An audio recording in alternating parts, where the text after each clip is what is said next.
जब मार्केट में एक बड़ा मूव आने वाला होता है उससे पहले होता है लिक्विडिटी स्वीप। ये लिक्विडिटी स्वीप होता क्या है और इसको आइडेंटिफाई कैसे किया जाता है, चलिए समझते हैं। लिक्विडिटी का मतलब होता है ऑर्डर्स यानी रिटेल ट्रेडर्स के स्टॉप लॉसेस, और स्वीप का मतलब होता है उन्हें साफ करना। तो जब भी मार्केट बायर्स या सेलर्स के स्टॉप लॉसेस को स्वीप यानी साफ करता है उसे ही लिक्विडिटी स्वीप कहते हैं। यहाँ प्राइस बेयरिश स्ट्रक्चर के साथ नीचे आ रही है और एक इंपॉर्टेंट लेवल पर आने के बाद प्राइस बार बार नीचे से रिजेक्ट हो रही है और यहाँ डबल बॉटम जैसा पैटर्न बनता है जो कि एक रिवर्सल सिग्नल माना जाता है। इस प्राइस एक्शन को देखकर काफी सारे रिटेल ट्रेडर्स को लगता है कि मार्केट यहाँ से रिवर्स करेगी और ऊपर जाएगी। वह सपोर्ट के नीचे स्टॉप लॉस लगाकर लॉन्ग एंट्री ले लेते हैं, जिस वजह से इस सपोर्ट के नीचे एक लिक्विडिटी पूल क्रिएट हो जाता है। नेक्स्ट टाइम जब मार्केट दोबारा इस जोन के पास आता है तो इस बार यह जोन ब्रेक हो जाता है। सपोर्ट के नीचे लगे सभी बायर्स के स्टॉप लॉसेस ट्रिगर हो जाते हैं, जिसके तुरंत बाद प्राइस अग्रेसिवली रिवर्स करती है। यहां सभी रिटेल बायर्स गेम से बाहर हो जाते हैं और ऑपरेटर्स इस मूव से बड़ा पैसा बनाते हैं।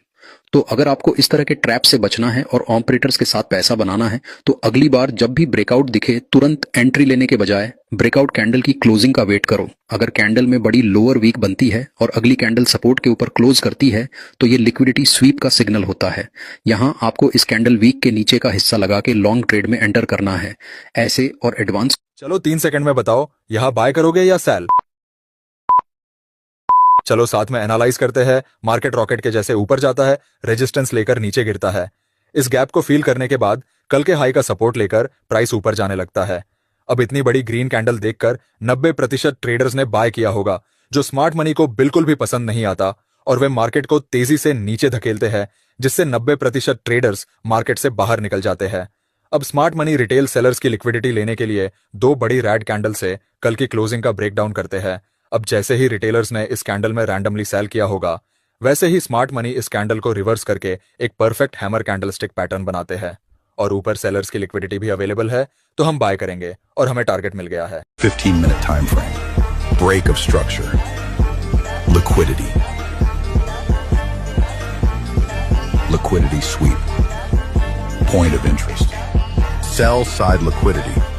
We enter the trade from the point of interest with our target set at the sell side liquidity. Follow for more breakdowns. Break of structure. Order block.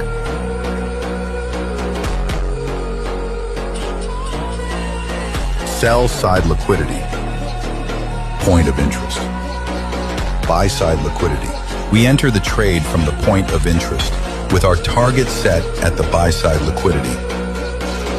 Follow for more breakdowns. 10 में से 9 लोग यहीं पे गलती कर देते हैं, इस कैंडल को हैमर समझ के, जबकि ये हैमर नहीं है, ये एक शूटिंग स्टार की कैंडल है। शूटिंग स्टार कैंडल मतलब कि कंफर्मेशन नंबर 1, साथ ही साथ यहाँ पे बेयरिश इंगल्फिंग है यानी कि कंफर्मेशन नंबर 2, और यहाँ पे हमारा रेजिस्टेंस एरिया भी है और साथ में लिक्विडिटी स्वीप, यानी कि हमारे पास तीन कंफर्मेशन है कि मार्केट घूम के नीचे की तरफ जाएगा ही जाएगा। जोन को कर दिया मैंने मार्क और मार्केट का डायरेक्शन होगा यहाँ से सीधा नीचे की तरफ।